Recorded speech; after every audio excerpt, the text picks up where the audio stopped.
कभी सोचा है कि कोई शहर सिर्फ नक्शे पर एक जगह नहीं, बल्कि एक पूरी की पूरी प्राचीन सभ्यता का धड़कता हुआ दिल हो सकता है?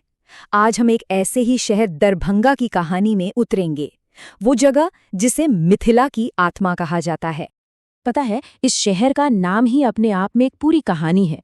द्वारभंगा, जिसका मतलब है मिथिला का दरवाजा। जरा सोचिए, पुराने जमाने में यही वो जगह थी जहां से महान मिथिला साम्राज्य की दुनिया शुरू होती थी। वही मिथिला जिसकी गाथाएं हमारे पौराणिक ग्रंथों में गूंजती हैं।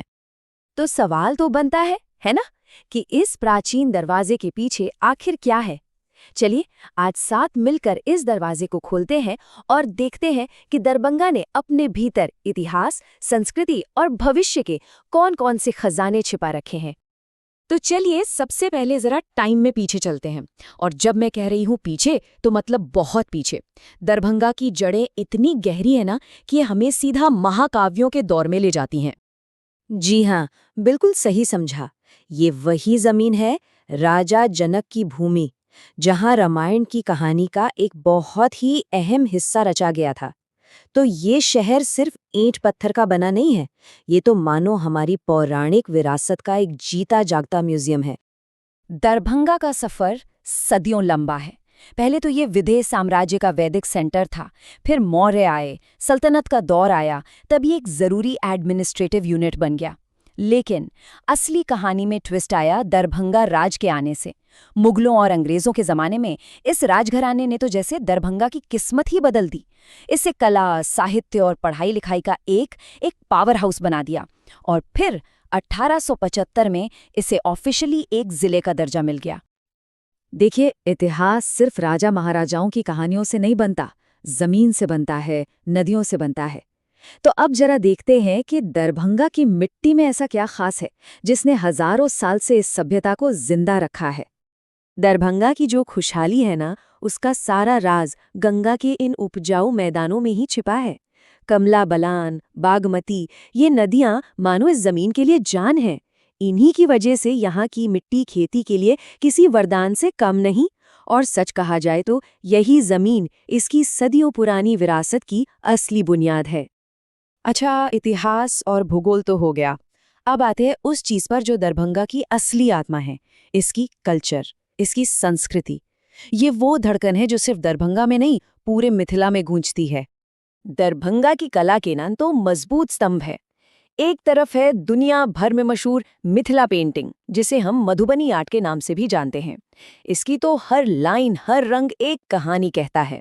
और दूसरी तरफ संगीत की दुनिया का एक बहुत बड़ा नाम, दरभंगा घराना। ये ध्रुपद गायकी के सबसे पुराने घरानों में से एक है। ये वो संगीत है जिसमें गहराई है, एक ठहराव है, और दरभंगा ने इस विरासत को आज तक संभाल कर रखा है।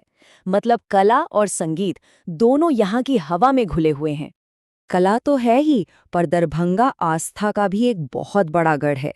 यहाँ राज किले के अंदर ही श्यामा मंदिर है, फिर रामायण से जुड़ा अहिल्या स्थान है, और हाँ, कुशेश्वर स्थान।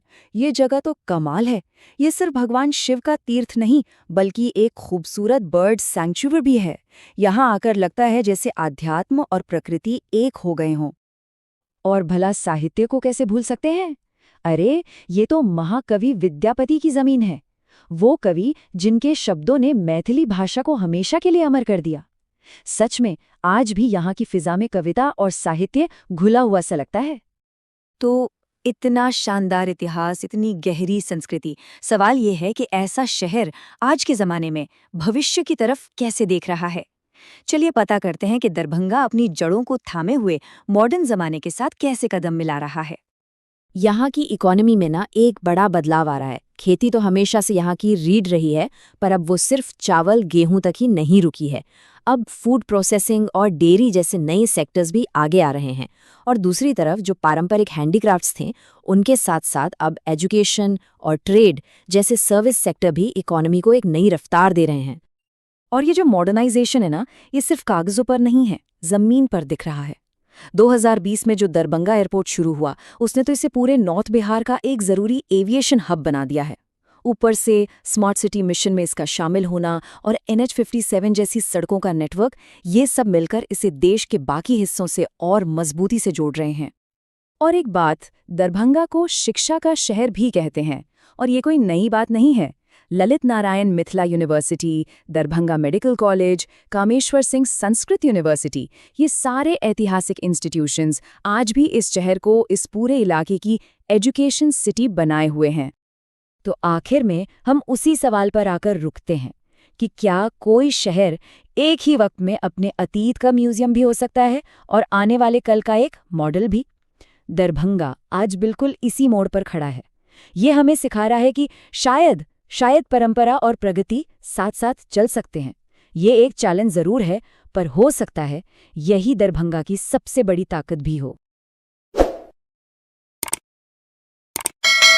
इसकी हमारे साथ बने रहने के लिए चैनल को सब्सक्राइब करना ना भूलें। अब अगले विश्लेषण में मिलते हैं।